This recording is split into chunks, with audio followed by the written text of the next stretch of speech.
এ পর্যায়ে আমাদের সামনে বক্তব্য রাখবেন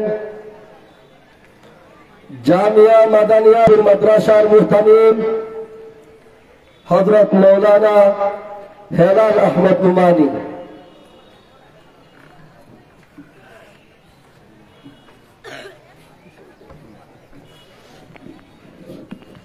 نحمده ونصلي على رسوله الكريم أما بعد فأعوذ بالله من الشيطان الرجيم بسم الله الرحمن الرحيم كنتم خير أمة أخرجت للناس تأمرون بالمعروف وتنهون عن المنكر। আজকে সন্ত্রাসী সাদ লীগের কর্মকাণ্ড আর সন্ত্রাসী অবস্থানের বিরুদ্ধে আমাদের আজকে এখানে আসা। আমরা সকলেই এই বিষয়টি সম্পর্কে অবগত আছি যে ইতিমধ্যেই সাদ লীগ যে একটি খুনির দল, সাদ লীগ যে একটি সন্ত্রাসী দল, এটি আমাদের কাছে আজহারুম মিনাশ শামসের মতন পরিষ্কার হয়ে গিয়েছে। কথা বলেন ঠিক কিনা? আমরা আমাদের মতো করে আমাদের বড়রা তাদেরকে অনেকভাবে বোঝানোর চেষ্টা করেছেন যে আপনাদের মধ্যে ইসলাম বহির্ভূত, ইসলাম বিদ্বেষী যে কার্যকলাপগুলো আছে আপনারা সেখান থেকে রুজু হয়ে আসেন। আপনাদের সাথে আমাদের কোনো দ্বন্দ্ব নাই, আপনাদের সাথে আমাদের ব্যক্তিগত কোনো দ্বন্দ্ব নাই। সে হিসাবে দ্বীনি স্বার্থে আপনারা আপনাদের ভুলগুলো শুধরিয়ে আমাদের সাথে ফিরে আসুন। আমরা বারবার বোঝানোর চেষ্টা করেছি, কিন্তু তারা আমাদের কথা বুঝে নাই। আমরা বোঝানোর চেষ্টা করেছি যে তাবলীগ আপনারা যেভাবে করে আসছেন করে যান, কিন্তু তাবলীগের নামে ইসলামের মধ্যে কোনো জিনিসকে আপনারা কমাতেও পারবেন না, বাড়াতেও পারবেন না।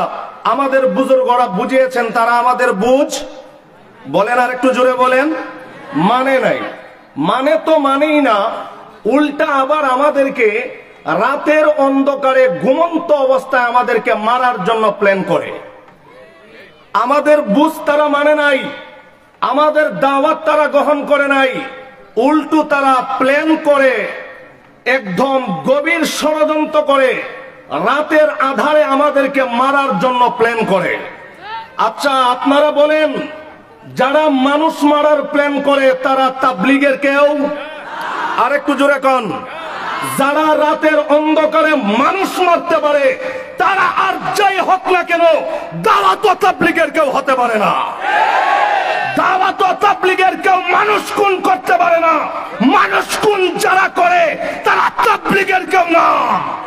পরিষ্কার ভাষায় বলে দিতে চাই, যারা দাওয়াত তাবলীগের নামে মানুষ হত্যা করেছে অনতি বিলম্বে তাদেরকে গ্রেফতার করে সর্বোচ্চ শাস্তি মৃত্যুদণ্ড দিতে হবে, মৃত্যুদণ্ড দিতে হবে। কারা কারা রাজি আছেন হাত তুলে দেখান। রাজি আছেন সবাই ইনশাআল্লাহ? এই তাবলীগ জামাত দারুল উলুম দেওবন্দ থেকে মাওলানা ইলিয়াস রহমাতুল্লাহি আলাইহির মাধ্যমে সূচনা হয়। আলেমদের হাত ধরেই এই পৃথিবীর মধ্যে দাওয়াতের কাজ শুরু হয়। ইনশাআল্লাহ আমরা কোনো সন্ত্রাসীর সাথে নাই।